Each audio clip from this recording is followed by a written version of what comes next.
Welcome to Whisper May, a place where stories heal your heart.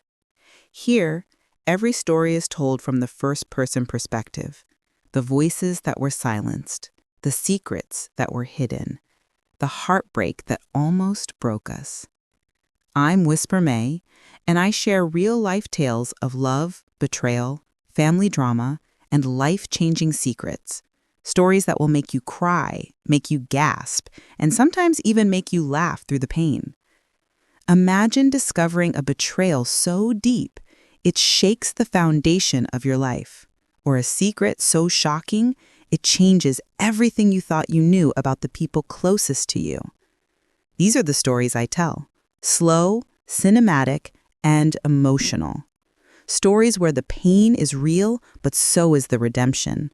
Where every heartbreak comes with a lesson, and every betrayal leads to growth. Whether it's family secrets, infidelity, revenge, or the quiet strength it takes to walk away, you'll find it here. So if you're ready to feel, to reflect, and to witness lives transformed by the choices we make, you've come to the right place. Subscribe to Whisper May. Listen closely, lean in, and let these stories remind you that even in the darkest moments, there is hope, there is healing, and there is truth waiting to be heard. The day I found out my husband had remarried, I was folding his shirts. It's strange, the details your mind clings to when your world is about to break.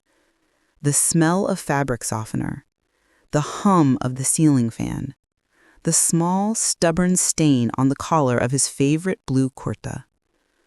I remember standing there, smoothing the cotton with my palm, completely unaware that the life I believed I lived, the marriage I thought I had, was seconds away from vanishing. That morning felt ordinary, quiet, too quiet, maybe. But I didn't notice. I was still half asleep, moving through the motions, ironing clothes, checking the school lunchbox, warming up the paratas the way he liked them, soft on the inside, slightly crispy on the edges. He wasn't home. He had left early, claiming he had a meeting with a supplier. I didn't question it. Why would I? We had been married for 8 years, and if you had asked me then, I would have said we were steady. Maybe not passionate like we once were, but comfortable, respectful. Or so I believed. My son was in the living room watching cartoons, his backpack ready by the door. Sunlight filtered through the curtains, lighting up dust motes dancing in the air. The house felt warm, safe. That's when my phone rang. A message tone, not a call. Just a tiny, innocent ping. I wiped my hands on my apron and reached for it, expecting something from my sister or the school group chat. But the message wasn't from family. It wasn't even meant for me. It was a forwarded photo from an unknown number. A blurry picture, bright colors, garlands, someone in a red bridal outfit. For a moment, I thought perhaps it was someone sharing a wedding invitation by mistake. Those group forward blunders happened all the time. But then, my eyes focused, and my heart, it simply stopped. There he was, my husband, wearing the same off-white sherwani he had worn to our own wedding engagement years earlier, standing under a floral arch, smiling, no, beaming. And next to him, dressed as a bride, was Zara, my best friend's younger sister. Someone I'd known since she was a teenager. Someone who used to sit in my living room, legs crossed, sipping chai and asking me for advice about her studies, her dreams, her future. Someone I had trusted deeply. The phone trembled in my hand. My knees felt weak. I gripped the ironing board to steady myself. For several long seconds, my mind refused to accept it. I blinked, zoomed in, zoomed out, shook the screen as if the pixels would rearrange into sense. "This can't be real," I whispered to no one. But it was real. Real enough that I felt my throat tighten as though my voice was being swallowed by something dark and heavy. Behind me, my son giggled at the TV, completely unaware that his family had just cracked in half. The world didn't pause, but I did. I sank into the nearest chair, clutching the phone with both trembling hands. A coldness spread through me. Not anger yet, not even heartbreak, just shock. A hollow, echoing emptiness. Then, another message appeared. A short line. "You deserve to know." And below it, another photo. This one clearer, sharper. A close-up of their hands.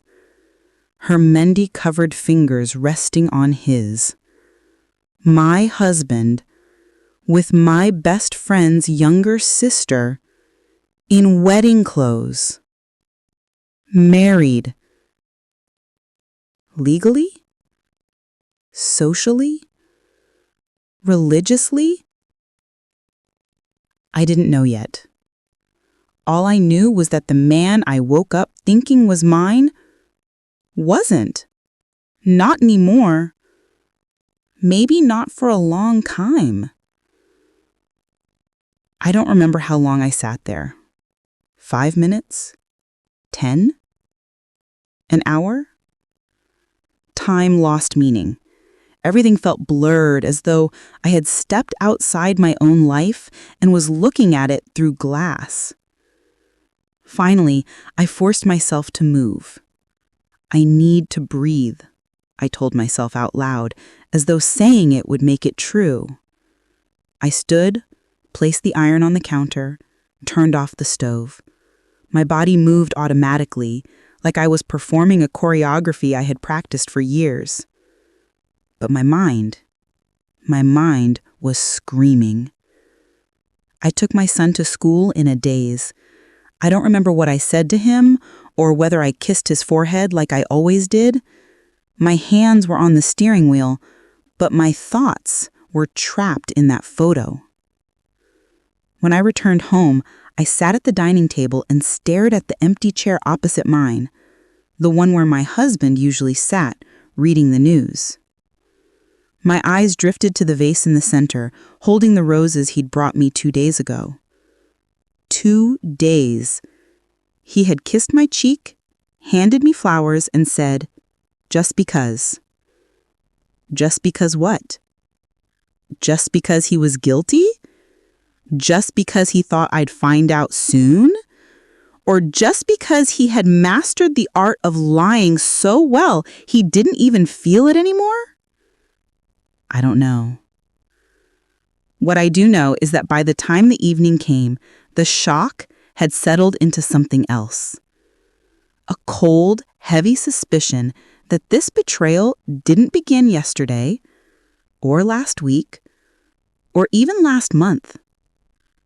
Something had been wrong for a while, and I ignored it. For 8 years, I trusted him. For 8 years, I believed we were a team. For 8 years, I loved him with the quiet devotion of a wife who thinks love is enough. And now, I didn't know what to think or who to trust. But I knew one thing. I needed answers, and I was going to get them, no matter how much it hurt. I picked up my phone, reopened the photo, and zoomed in again. This time, not at his smile, but at the background, at the decorations, at the familiar faces. Faces I recognized.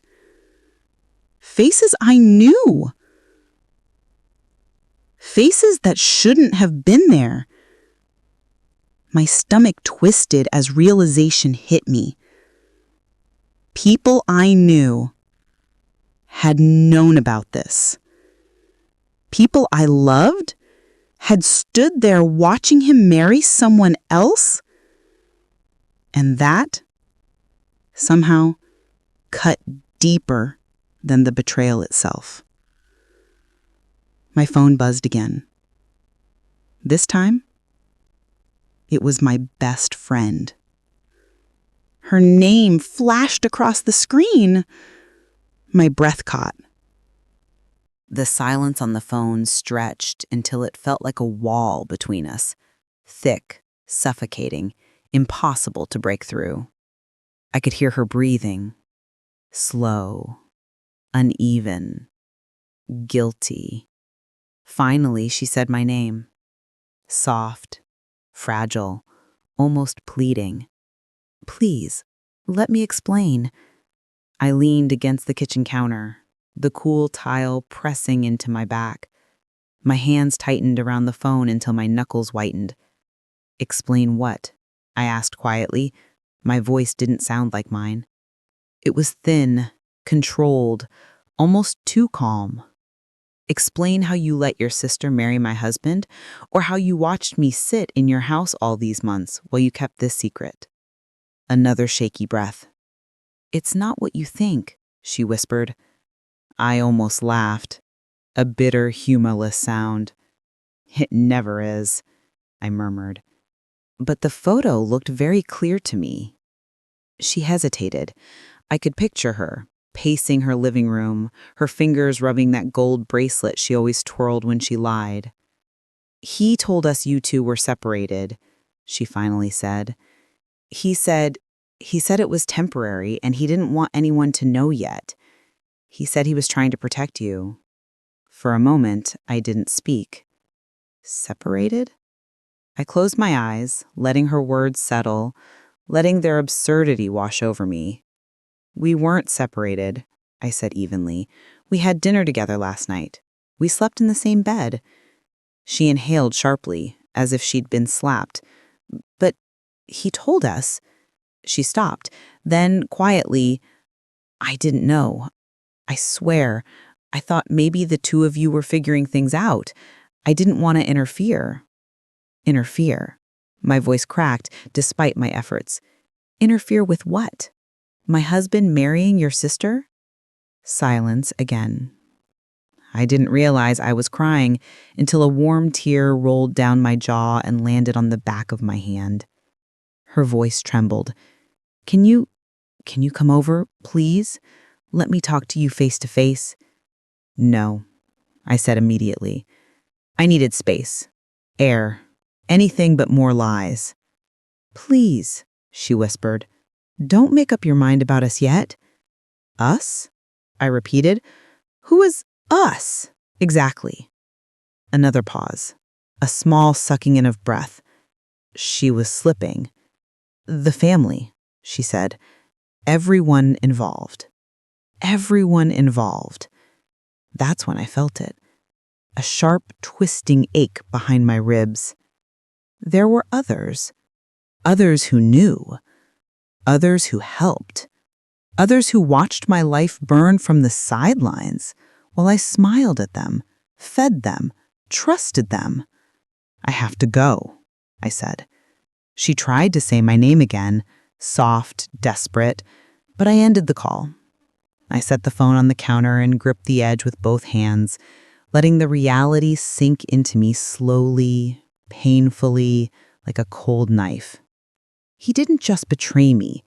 He built a whole world where I didn't exist. And they, my best friend, her family, had lived in it with him. The rest of the day felt like walking through fog.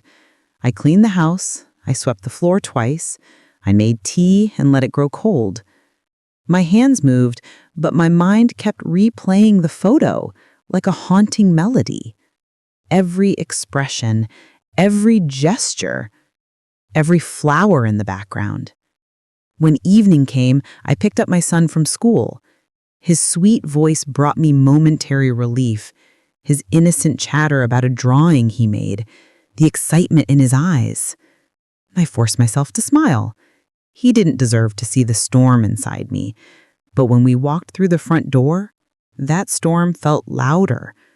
The house was too quiet, too tidy, too full of memories that suddenly felt contaminated. I set a snack on the table and excused myself to the bedroom.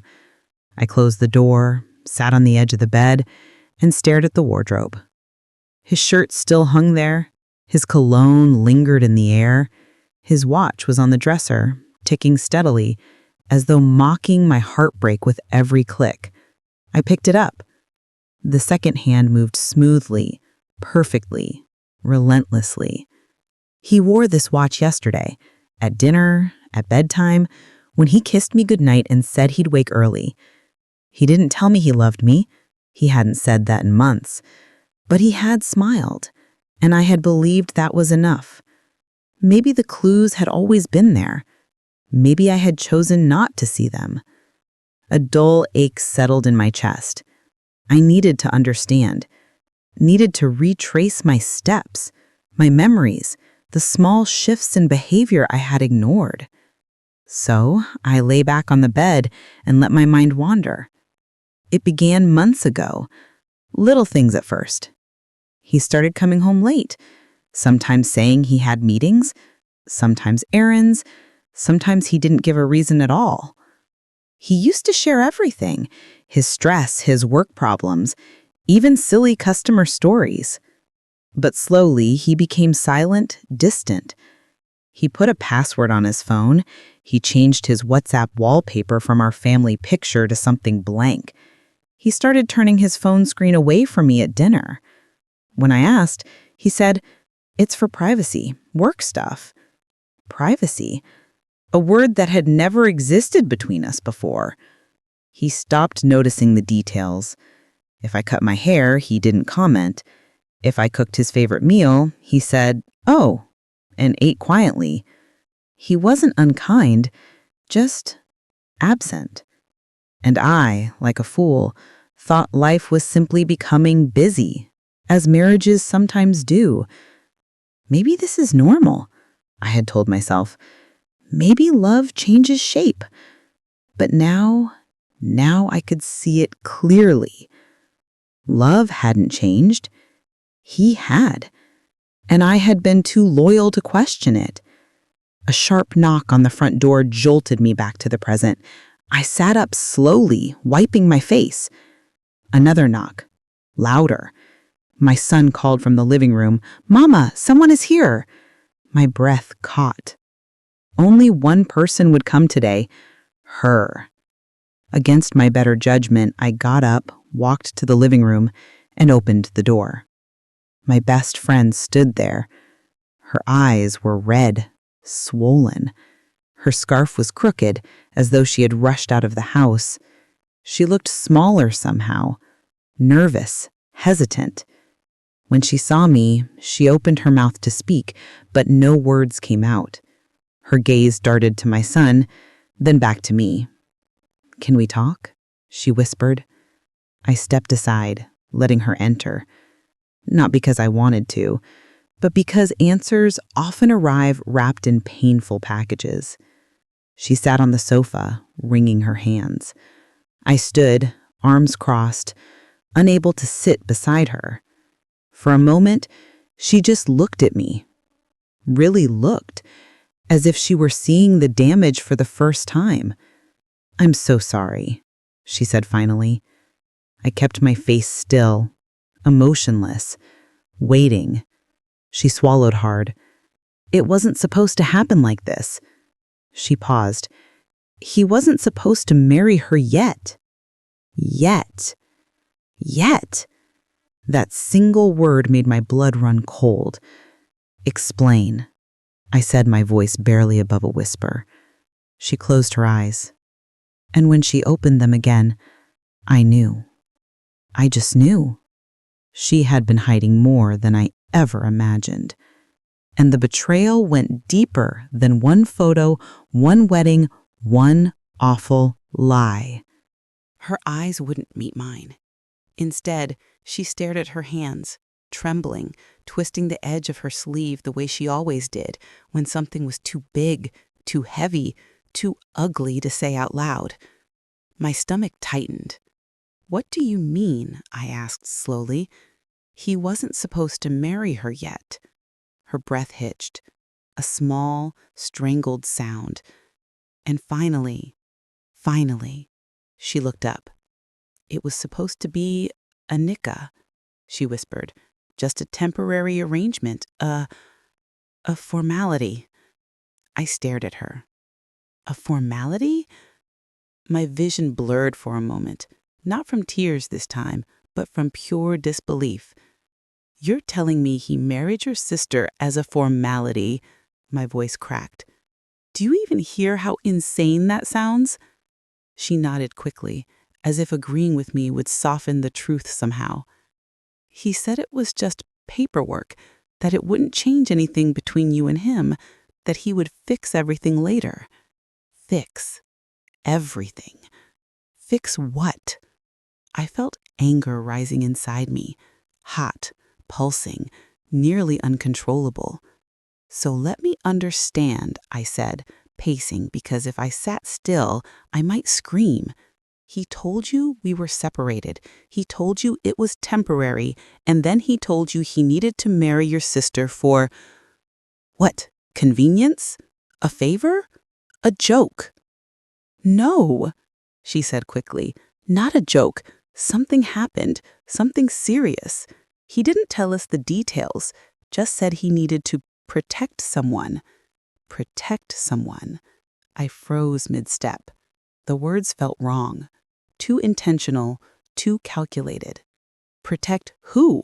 I demanded. She shook her head helplessly.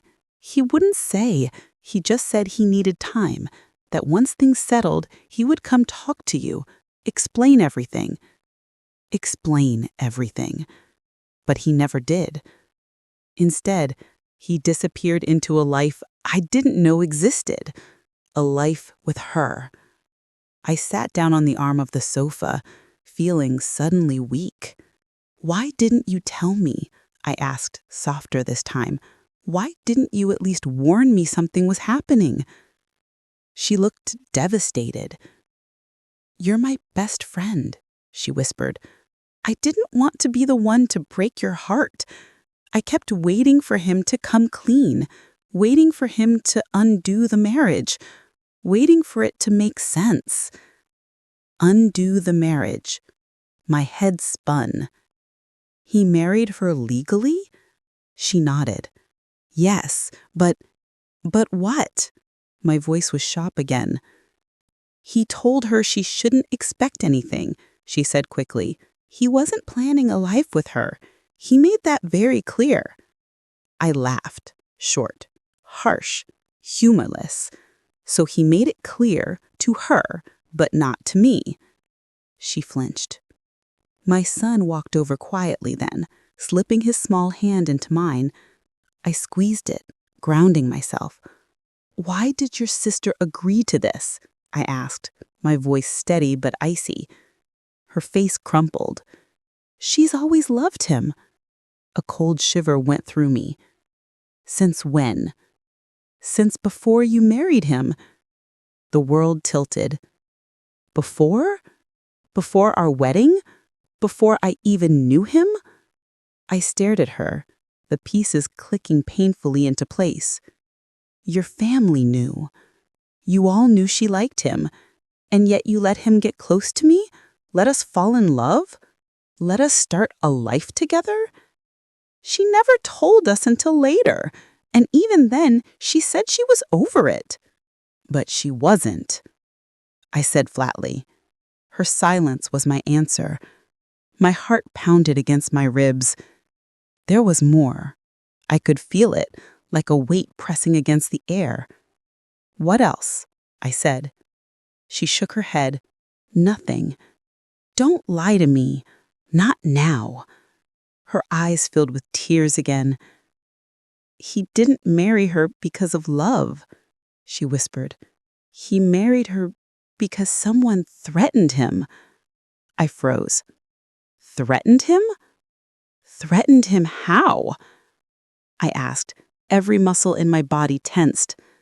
She swallowed hard. My son tugged at my sleeve gently. "Mama, I'm thirsty." I kissed his forehead.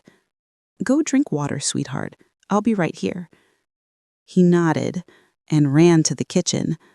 The moment he was out of earshot, I confronted her again. "Tell me what you know." She clenched her jaw, staring down her fingers. "It was a man, someone who came to our house. I don't know who he was. But he told our father that if the marriage didn't happen quickly, something bad would happen." My breath caught. "What kind of bad?" "I don't know," she whispered. "They didn't tell me everything, but Baba looked terrified. I've never seen him like that." I sank slowly onto the sofa, my mind racing, connecting, rewinding. My husband had been stressed for months, distracted, jumpy sometimes, like he was waiting for something. "You're telling me your father forced your sister to marry my husband because a stranger threatened him?" "It wasn't just my father," she said quietly. "My uncle was involved too. He said it was necessary." Necessary. That word sliced through me. This wasn't just an affair. This wasn't just betrayal. Something else was happening behind the scenes. Something bigger, darker, hidden. She wiped her cheeks. "We tried to keep it quiet. We didn't want to drag you into it. We thought he'd fix it soon, that everything would go back to normal." Normal. The normal where I cooked him breakfast. The normal where he kissed me goodbye. The normal where he pretended nothing was wrong. "He never planned to leave you," she added softly. "He told her that, repeatedly." I stared at her, speechless, hollow, shaking. She reached for my hand. I pulled mine away. "Don't." Her lips trembled, but she nodded. "Please believe me," she whispered. "We never wanted to hurt you." But they did. Every single one of them did. I stood up, my voice suddenly cold as stone. "Get out." She flinched. "But—" "Get out." She rose slowly, tears spilling again, and walked to the door. Before stepping out, she turned to me one last time. "There's something else," she said. "You'll find out soon." I stayed silent. He wasn't the only one being threatened. Her words didn't land all at once. It was like my mind refused to accept them, pushing them aside, letting them hover outside my body as though they were meant for someone else. Someone threatened me too? I felt the floor shift beneath my feet. The air felt suddenly too thick to breathe. My heart beat so hard it sounded like it echoed inside my skull. "What do you mean someone threatened me?" My voice came out low but steady, like I was borrowing strength from somewhere deeper than fear. She didn't look at me when she answered. "He didn't want me to tell you." "Tell me what?" "That your name, your face, your workplace, all of it was mentioned that day." I felt colder than I ever had in my life. My son's footsteps padded back into the room then, small, light steps that always made me smile. This time, they made my stomach twist with dread. He held the cup of water in both hands, carefully, like he always did. "Mama," he said, "I didn't spill." I knelt down and kissed the top of his head. "Good job, sweetheart." He ran to his toys again, humming, oblivious, safe, for now. I stood up slowly. "Explain," I whispered. My friend took a shaky breath. That man, the one who came to our house, he told Baba that if your sister refused the marriage, there would be consequences. He mentioned harming someone close to him. I frowned. Someone close to your father? What does that have to do with me? Her silence answered me before her words did. He said your name, she breathed. He said your husband's wife. That if things didn't go the way he wanted, he knew how to take care of obstacles. Obstacles. That's what I was to them. Not a woman, not a wife, not a mother. A breathing, living obstacle. I lowered myself onto the sofa again because suddenly my knees were too weak to support me. Why? I whispered. Why would a stranger threaten me? What did I ever do to him? She shook her head helplessly. I don't know. I swear I don't. I thought I'd reached the peak of shock already. But this pushed me into a new realm of fear, a cold, creeping kind that wrapped around the spine. Why would your sister agree to marry him if he didn't love her, if he was forced, if I was in danger? She closed her eyes.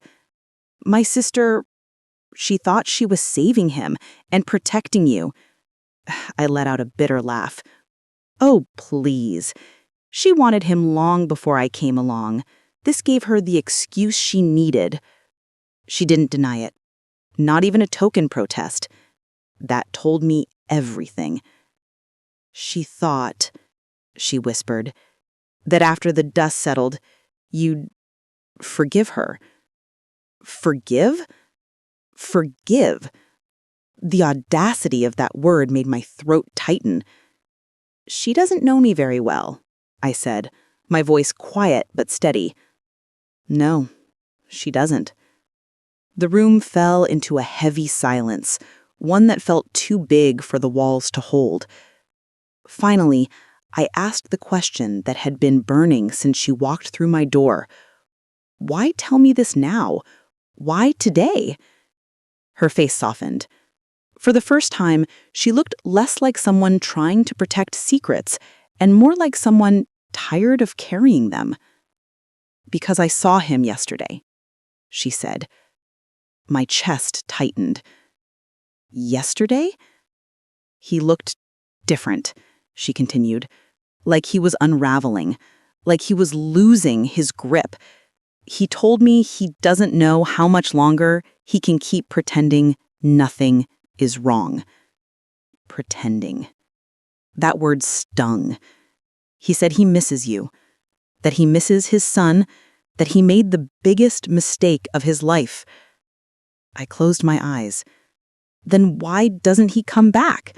Why doesn't he tell me the truth? He's scared, she said. He told me whoever threatened him still hasn't let go. My skin prickled with goosebumps. All this time, while I was crying myself to sleep, while I was trying to hold our home together, while I was begging for answers, he was trapped in something far darker than infidelity. But the betrayal still burned. I need to know everything, I said. Every detail you've been hiding. She hesitated. Are you sure? My voice was iron. I'm done being kept in the dark. She nodded slowly. There was money involved. A lot of it. My heart sunk. Money? It was always money. He borrowed from someone? A loan shark? Worse, she said softly. Someone your husband used to work with. A man with connections. I felt my stomach twist. What kind of connections? The kind that never gets written down. The kind people whisper about in back rooms. The kind that leaves bruises on souls long before it leaves any on skin. She didn't say it out loud, but I knew, and fear settled into my bones like winter. He owes this man, and the marriage was part of settling that debt. I stared at her in disbelief. A marriage, I said slowly, was used as currency? She nodded, ashamed. He didn't want you to tell you. He was afraid you'd think he was weak, or reckless, or a criminal. I felt tears sting my eyes, hot, humiliating tears. He didn't need to protect my image of him. He needed to protect me and our son. That's it. He tried, she whispered, just in the wrong ways. I turned away from her, wiping my cheeks quietly. Anger wasn't even the dominant emotion anymore. It was grief. Deep, heavy grief for a marriage that had been rotting long before I saw the signs. Grief for a husband who wasn't the man I thought he was. Not because he fell out of love, but because he fell into a world I didn't know he was capable of entering. My voice was hollow when I finally spoke. So what now? She swallowed. Now? The truth is going to come out, whether he wants it to or not. I breathed in slowly. And I need to be ready, I said. Yes, you do. I stood, feeling something shift inside me. Something stronger than fear, stronger than heartbreak. Resolve. Get your coat, I said. We're going to your parents' house. Her eyes widened. What? Why? Because if there are threats and lies and backdoor deals, your family knows more than you think. She hesitated. And, I added darkly, I'm done waiting for people to tell me the truth. She nodded slowly, trembling. We stepped outside together. The air smelled like rain, like something heavy was about to break. And I knew I wasn't just walking towards answers. I was walking into the fire. The air outside was cooler than I expected, brushing against my skin like a quiet warning. My friend walked beside me, arms wrapped around herself, as though she was bracing against something heavier than wind. Her family lived only 15 minutes away, but the drive felt longer, thick with unspoken fear and the kind of tension that sits between two people who know they're walking toward truth, not comfort. She stared out the window the entire ride. It wasn't a stranger who threatened me, was it? I finally asked. She didn't answer right away. When she did, her voice was barely audible. No, it wasn't. I felt that answer deep in my chest. Then who was it? I pressed gently. She swallowed. My uncle. Her uncle. A family member. A man I had eaten dinner with countless times. A man who had smiled at me, laughed with us, held my son when he was a baby. I gripped the steering wheel harder. What did he say? That the situation needed to be handled quietly, she whispered. That your marriage was already strained. That a divorce would ruin your husband's reputation. That if you found out too soon, your reaction could cause scandal. Scandal. That old, suffocating word. The one families like hers used to control women like me. And ruining his reputation, I said slowly, would upset your uncle. She nodded. My uncle believes women should endure, that men's mistakes shouldn't break homes, that shame is the worst thing a family can suffer publicly. I exhaled, long and shaky. So that was it. Not crime, not danger in the physical sense, but reputational threats, social pressure. Emotional manipulation, the kind of quiet intimidation that comes wrapped in politeness and smiles, the kind that suffocates without ever raising its voice. We pulled up in front of her parents' home, a large, aging house with beige brick and iron railings. I used to love visiting this place. It smelled like spices and warmth, like home away from home. Now it felt hostile, foreign, like the walls held secrets waiting to swallow me whole. We stepped inside without knocking. She still had a key, and the familiar scent of cardamom and lemon cleaner filled my lungs.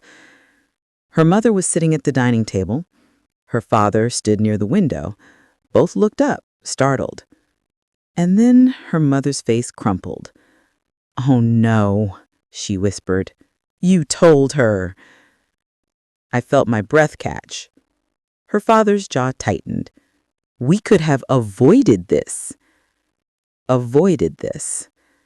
As if my entire life unraveling was an inconvenience to their family peace. My friend's voice shook. "She deserves to know." "She knows enough," her father said sharply. "She doesn't need the rest." I stepped forward. "Actually," I said calmly, "I need all of it." Her mother looked away. Her father looked annoyed. My friend looked terrified. A familiar triangle of silence, one where truth was trapped under years of habit. "What exactly happened?" I asked softly. "Why was his second marriage pushed so hard? Why was I treated like something that had to be managed?" Her mother let out a breath that sounded like surrender. "It wasn't supposed to go this far." "That's not an answer," I said gently. She rubbed her forehead. "Your husband came to us first, not because he wanted to marry my daughter, but because he wasn't managing the money problems well. He was in too deep with his work contract. He hid bills, he hid debt. He was afraid to tell you." Debt. That gutted me. Not because debt itself terrified me. Everyone goes through financial struggle at some point. But because he handled it in the most cowardly way possible. He thought, her mother continued, that if he divorced you quietly and remarried into our family, our uncle could stabilize the situation. He respects my brother. He has influence, connections, a strong name. He intervenes when families lose their way. I felt my stomach turn. "He wanted out," I whispered. "Not because of love, but because he thought your uncle could fix his reputation?" Her father sighed, as if I was exhausting him. "He made a foolish decision. Many men do. But once he backed out, it would have reflected poorly on everyone involved." Everyone but me, apparently. "And my name?" I asked quietly. "Why was I mentioned at all?" Her father didn't flinch. "My brother said the situation required patience and discretion. If you reacted emotionally, the entire arrangement could collapse. If there was a scene, people would talk. And you know how our community talks." So that was the threat. Not harm, not violence, but silencing. Keeping me contained, predictable, quiet. You thought I would what? Embarrass him? Embarrass you? Her father didn't answer, which was an answer. Her mother finally looked at me, her eyes soft, sad, tired. "I'm sorry," she whispered. "We underestimated you." Underestimated me. Those words tasted bitter, like something I'd swallowed before. "Where is he?" I asked. Her mother hesitated. Her father didn't. "He's here." My heart froze. Here? I repeated. Her father nodded toward the hallway. Yes, he's in the guest room. My pulse thudded in my ears. All this time, he was here. In this house. Under this roof. While I was crying alone, raising our son alone, begging for truth alone. My friend touched my arm gently. You don't have to see him if you're not ready. I straightened my back. No, I said. I am ready. Her father stepped forward, as if to block me. I think it's better if I cut him off with a look. A quiet, steady look that made him step aside. For the first time since this nightmare began, I felt something like control returning to my body. Not anger, not even strength. Clarity. I walked to the guest room door. My hand hovered above the knob. I heard movement on the other side. A shadow under the door. A shift of weight on the floor. He was right there. The man who had betrayed me. The man who had married another woman. The man who had let me drown in confusion and pain. The man who hid behind his pride, his shame, his fear, and her family's influence. I closed my hand around the doorknob, and I turned it. The door opened with a soft creak, one that seemed far too gentle for the storm building behind it. He was sitting on the edge of the bed, his shoulders slumped, his hands clasped together, his head bowed like a man waiting for a verdict he already knew he deserved. When he looked up and saw me, something broke across his face, something raw, something like relief mixed with dread. He stood quickly. "Please," he whispered, "just let me explain." I closed the door behind me, not because I wanted privacy with him, but because I wanted this moment contained, clean, with no interruptions, no rescuers, no more people speaking for him or over him. "Explain," I said softly, calmly. "I'm listening." He swallowed hard, his eyes red-rimmed like he hadn't slept. "I never meant for things to get so—" "Don't start with excuses," I cut in quietly. "Start with the truth." He looked down at his hands. "I messed up, I know that. I panicked. I let things snowball. I didn't know how to fix it." "What?" He hesitated, and I felt something flare in my chest. "If you lie to me," I said, my voice low but steady, "we're done here." His eyes snapped up to mine. "I didn't love her," he quickly said. "Your friend's sister. I didn't love her." "That's not what I asked." He flinched. There it was again, his instinct to protect himself before protecting the truth. "What were you trying to fix?" I repeated. He let out a long, shaky breath. "My reputation," he whispered. The room seemed to tilt for a moment. My reputation at work. My reputation with her family. I was under pressure. I made promises I couldn't keep. And when I started slipping, financially, emotionally, I didn't want you to see." My mouth fell open slightly. "All of this," I said softly, "because you didn't want to look weak to me?"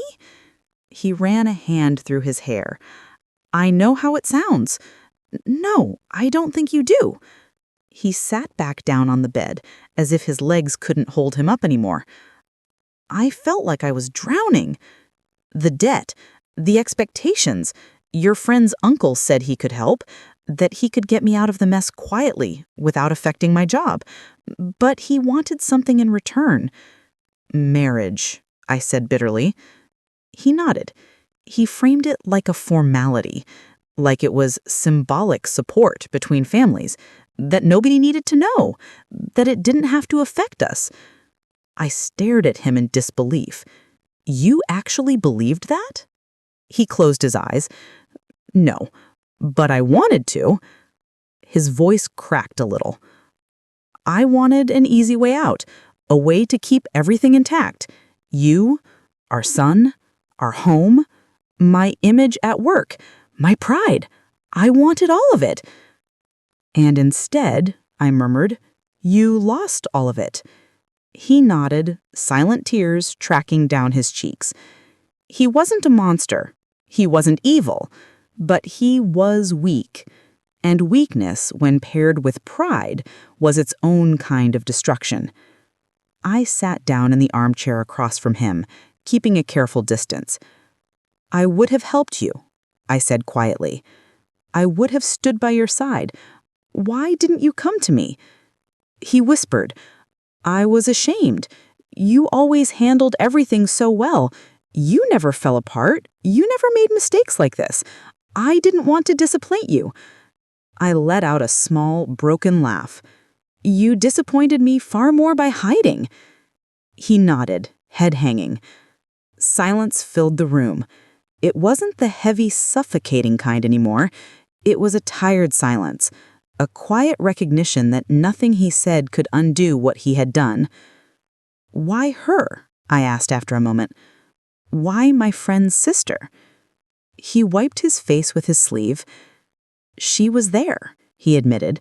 Her family made the offer. It was clean, familiar, respectable. She wasn't a stranger. It made the arrangement look legitimate. I clenched my fists.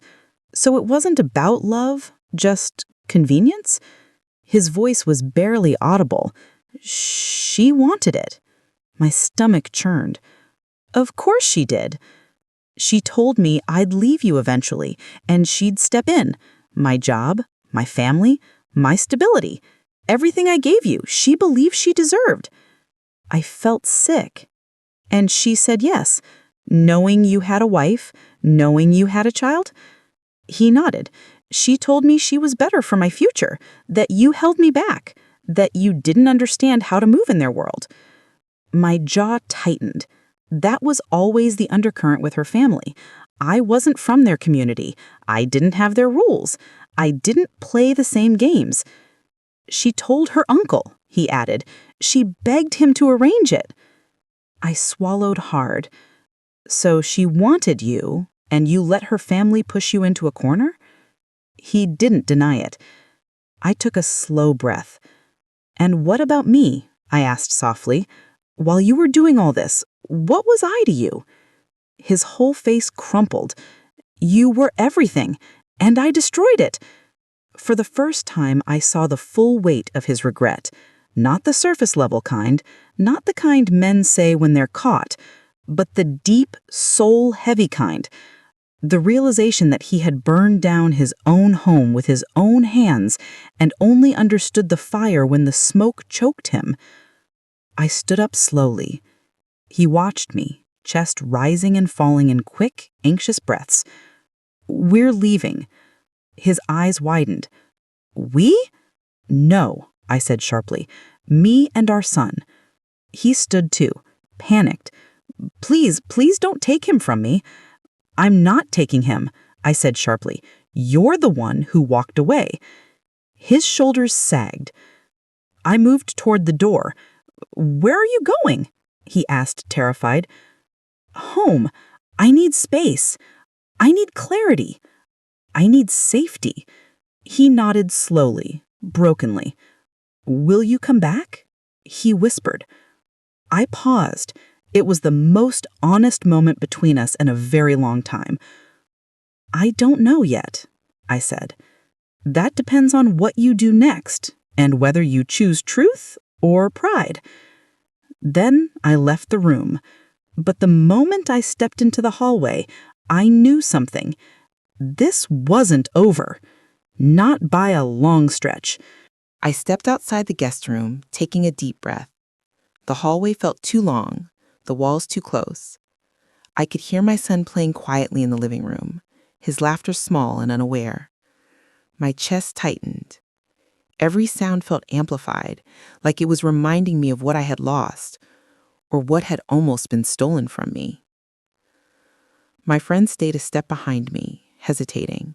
I glanced at her. "I'm going to speak with her," I said softly. She nodded. "Be careful. She's proud and stubborn, and she's convinced she was doing the right thing." I swallowed the bile rising in my throat. Pride and stubbornness were a dangerous combination. I knew that now. But I had no choice. I walked to the living room. The sister, my former best friend's sister, was sitting there, hands folded in her lap, eyes fixed on the floor. Her posture was rigid, defensive. She looked like someone bracing for a verdict in a courtroom.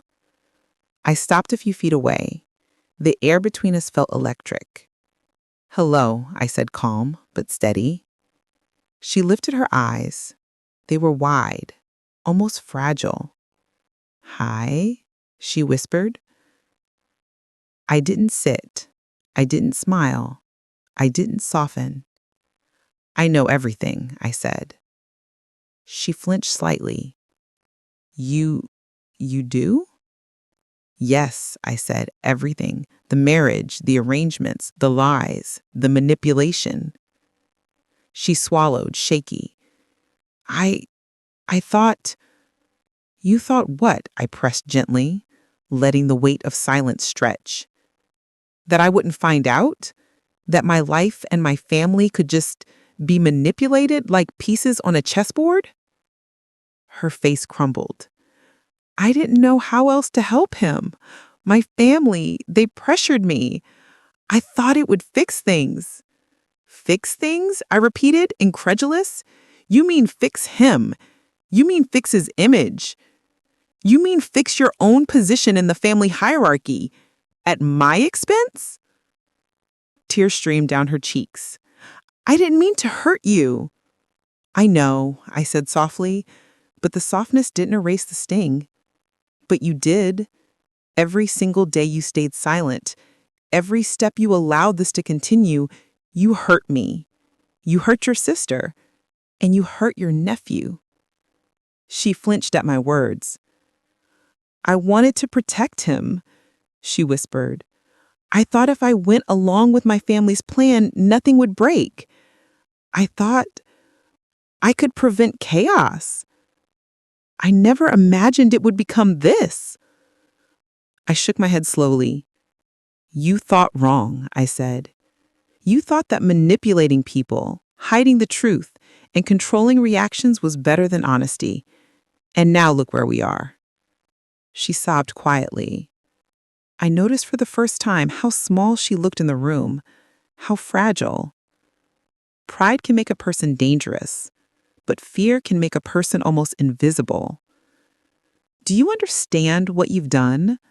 I asked. "You've taken away my trust, my peace, my certainty. You've placed yourself between a mother and her child, and you've let greed and influence guide your decisions." She didn't answer. She couldn't. I walked closer. My voice softened just a fraction. "I'm not here to humiliate you. I'm not here to fight. I'm here to make it clear that boundaries exist, that I exist, that my son exists, and that this ends today." She looked up at me, eyes red and swollen. "What do you want from me?" "Truth," I said. "Everything you know. All the details your family told you. All the arrangements, all the reasoning, everything that led to this marriage. I want it laid bare, so there's no room left for lies or manipulation." She nodded, trembling. I can do that." I stayed there, watching her, waiting. And as she began to speak, detailing the endless pressure from her family, the unrelenting expectations, and the way my husband had been coerced into a marriage that never should have happened, I felt something inside me shift. Anger was still there, burning, sharp, raw, but it was mingled with understanding. Not acceptance, not forgiveness yet, but understanding. When she finished, the room was quiet again. My friend stepped forward. "She told everything," my friend said softly. "You know it all now." I nodded, slowly, carefully. "And now?" the sister asked, voice small. "Now," I said, "we rebuild. I take my son home. I take back what was taken from us. You, you take responsibility for your choices and you face your family. You don't get to hide behind excuses anymore." Her face fell. "You need to understand something," I continued, voice steady. "I will not seek revenge. I will not humiliate you publicly, but you will no longer be part of our lives until trust is earned again. That is non-negotiable." She nodded quietly, tears still running down her cheeks. I turned toward the hallway. My son was waiting, holding his toy in one hand and a cup in the other. His eyes lit up when he saw me. "Mommy!" he exclaimed. I knelt and hugged him tightly. His warmth filled the hollow ache in my chest. "You're safe now," I whispered. And for the first time in months, I believed it. I looked back at the sister. "This is the consequence of everything," I said softly. "Actions have results. Choices have repercussions. Remember that." She nodded again. I held my head high as I left the house. No tears this time. Only clarity. Only the quiet strength that comes from seeing a storm and surviving it intact. Outside, the sun was low in the sky, spilling golden light across the driveway. My friend walked beside me, silent, respectful. I had a long road ahead, rebuilding trust, reclaiming my life, restoring normalcy for my son. But I felt something I hadn't in a long time: control. Not over anyone else, but over myself, over my decisions, over my heart. The past could not be erased. The betrayals could not be undone, but I could decide what happened next, and I would protect my son, my home, and my dignity above all else. For the first time, I understood clearly. The truth, when faced, gave me power. And nothing, not pride, not manipulation, not deceit, could take that away. The drive home was quiet. My son sat beside me, humming to himself, oblivious to the emotional earthquake that had just shaken our world. I let him. I needed him to be happy, to feel safe, to remember that life could be steady again. I didn't speak much, only glancing at him from time to time, marveling at how resilient he was, how small joys could endure even in the shadow of chaos. When we pulled into our driveway, I paused for a moment. The house looked the same, yet nothing inside would ever feel the same again. I inhaled the familiar smell of our home, the faint scent of old wood, the lingering aroma of coffee from the morning. It was grounding, real, mine. I unlocked the door and stepped inside. For the first time in months, I felt like I belonged. Not just because this was my home, but because I was reclaiming it, piece by piece, truth by truth, without fear. I went to the kitchen and put a kettle on. The sound of water boiling, soft and rhythmic, felt like an anchor in my chest. I poured 2 cups of tea, one for me, one for my son, who was now playing quietly at the living room rug. As I sipped, I reflected on everything that had happened. The months of lies, the hidden marriage, the manipulation, the betrayal. The anger still lingered, but so did something else. Clarity. I realized that none of this was entirely his fault. He had made terrible decisions, yes. He had betrayed me, yes. But he had also been trapped in a world of expectations and family pressure, much like a rat in a maze. And yet, that didn't excuse him. I understood something crucial in that moment, the difference between understanding and forgiveness. Understanding meant I could see why he acted as he did. Forgiveness meant that the damage he had caused could be repaired, and I wasn't there yet. I looked at my son. His little hands clutched a toy car. His laughter rang softly through the kitchen. He was my priority, always. I knew then that healing didn't start with my husband. It started with me. With my son, with reclaiming the life we deserved. Over the next few days, I took small but decisive steps. I called my husband to discuss custody and boundaries. Our conversation was calm, measured. I didn't yell, I didn't plead. I spoke with clarity. "We're going to co-parent," I said firmly. "You have responsibilities, but until you show that you can be honest and stable, you are not welcome in my home." He listened, agreed. I could hear the shame in his voice, but also something softer. Maybe relief that I was no longer screaming, no longer crumbling. Next, I had a conversation with my friend and her sister. It wasn't easy. There were tears, apologies, explanations, and quiet admissions of guilt. "I understand you were trapped too," I said to the sister, "but your choices hurt my family. I will protect my son. That is non-negotiable. You will not be part of his life unless you respect that." She nodded, voice trembling. I understand. I'm sorry." I didn't hug her. I didn't comfort her. But I let her walk away knowing that she had been seen and heard. Justice doesn't always mean vengeance. Sometimes it simply means boundaries. In the weeks that followed, I rebuilt our routines. We cooked together, read together, played together. I found moments of joy again. Watching my son run across the park, hearing his laughter echo in the house, savoring quiet evenings with a cup of tea. I started journaling again, pouring out my thoughts and fears and frustrations.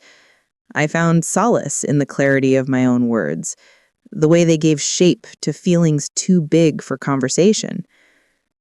And slowly, I began to forgive not him, not yet, but myself, for trusting, for loving, for believing in the marriage that was so fragile under the weight of lies, for staying when perhaps leaving would have been easier. I realized something vital. Dignity doesn't come from what others do. Dignity comes from how you respond. And I had responded with clarity, with strength, with intention. Months later, my husband tried to reconnect. He was polite, cautious, and respectful. I listened, I spoke, we set clear boundaries, and when he left, I didn't feel relief or triumph. I felt peace. Peace because I had survived, because I had protected my son, because I had refused to let betrayal define us. I also realized that life doesn't have to be perfect to be beautiful. There will always be scars, always be reminders of the pain endured, but those scars are also proof of survival, of resilience, of growth. And that, I think, is the lesson I want to leave my son with. That life will test you. That people will fail you.